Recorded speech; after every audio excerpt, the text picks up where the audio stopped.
Assalamualaikum warahmatullahi wabarakatuh. Saudaraku yang budiman, sahabat di mana saja berada. Dalam Islam, sebagaimana kita maklumi bahwa sesungguhnya meminum minuman keras atau istilah dalam fikih itu khamr yang memabukkan merupakan salah satu cikal bakal keburukan semua amal yang baik akan bisa menjadi buruk. Yang tadinya dia memiliki kemuliaan akhlak, gara-gara miras akan bisa tergelincir menjadi keterpurukan akhlak dan kerendahan moral. Nah, dalam riwayat Sayyidina Utsman meriwayatkan kalau Rasulullah SAW, ijtanibu al-khamra fa innaha ummul khaba'is. Jauhkanlah oleh kalian meminum khamar, karena meminum khamar adalah pangkal dari segala kejelekan. Hadis riwayat Baihaqi. Berkaitan dengan hadis ini, ada sebuah kisah yang sangat patut kita jadikan iktibar buat kita semua, buat kita semua, agar kita bisa mengambil pelajaran ini. Alkisah pada zaman dulu terdapat seorang laki-laki yang taat ibadah, ia sangat rajin menjalankan ibadah, bersosialisasi dengan masyarakat dengan baik, dan sangat dikenal di masyarakat, juga menjadi tokoh masyarakat yang dikaguminya. Dan juga boleh dikatakan orang soleh ini tidak memiliki sesuatu aib, karena kesolehan dan kebaikan inilah menjadi perbincangan masyarakat saat itu, sehingga masyhur beliau dikenal dengan orang soleh yang sangat taat kepada Allah Subhanahu wa Ta'ala. Nah, karena kesolehan inilah ia banyak dicintai oleh masyarakat, bahkan sampai dicintai dari kalangan lintas kalangan masyarakat, termasuk juga seorang wanita pelacur. Hingga suatu ketika saat si pelacur ini memiliki rencana, ternyata rencana busuk, dia mengutus budaknya untuk mengundang orang soleh itu dengan alasan untuk bersedia menjadi saksi. Lalu budak ini pun beranjak menuju rumahnya orang soleh itu.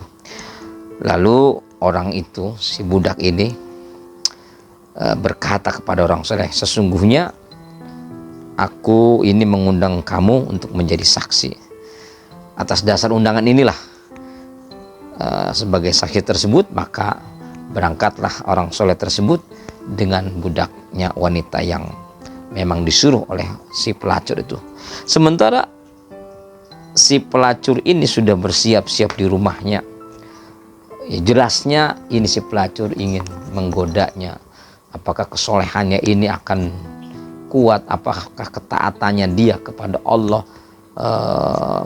semakin kuat dan tidak terpengaruh apa-apa?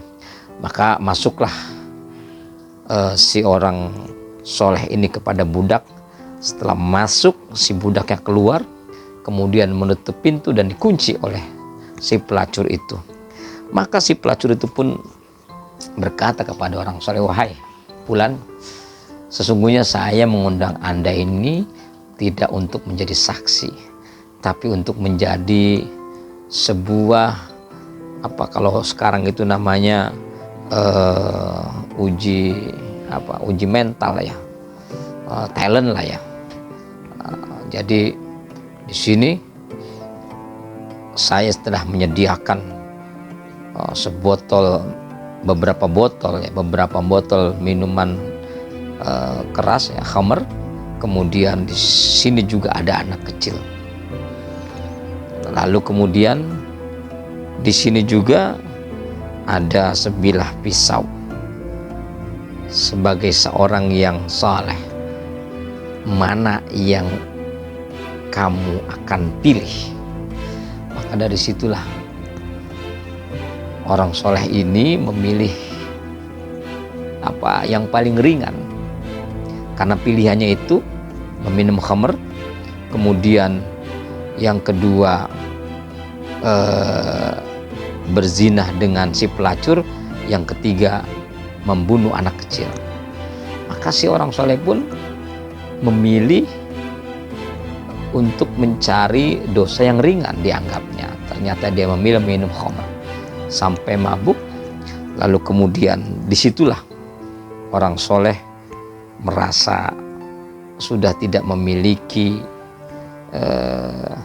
karisma, tidak memiliki karakter sebagai seorang yang soleh, karena sudah terusaki atau terasuki pikiran dan hatinya dengan minuman keras, sehingga akhirnya si pelacur itu tadi menggodanya. Dan benar saja, setelah ia meminum segelas khamar saat itu tidak hanya mabuk, namun juga melakukan perbuatan zina, na'udzubillah. Dan dengan demikian hingga akhirnya dia pun membunuh anak kecil itu tadi. Ini jelas bukti konkret khamar, minuman keras dan sejenisnya akan dipastikan merusak, menghancurkan daripada kemuliaan yang ada pada diri manusia. Maka dari kisah ini dapat kita ambil hikmah perihal betapa pentingnya menjauhi segala minuman-minuman keras yang bisa memabukkan dan merusak akal. Bayangkan dalam kisah ini, laki-laki yang setaat itu bisa memilih minuman lalu kemudian dia berbuat dosa besar yang lainnya. Na'udzubillah, teman, na'udzubillah. Mari kita perkuat iman kita agar terhindar dari hal-hal yang bisa merusak daripada diri kita berada pada jalur yang na'udzubillah, yang Allah tidak ridhoi. Barakallah. Wallahul muwaffiq. Assalamualaikum warahmatullahi wabarakatuh.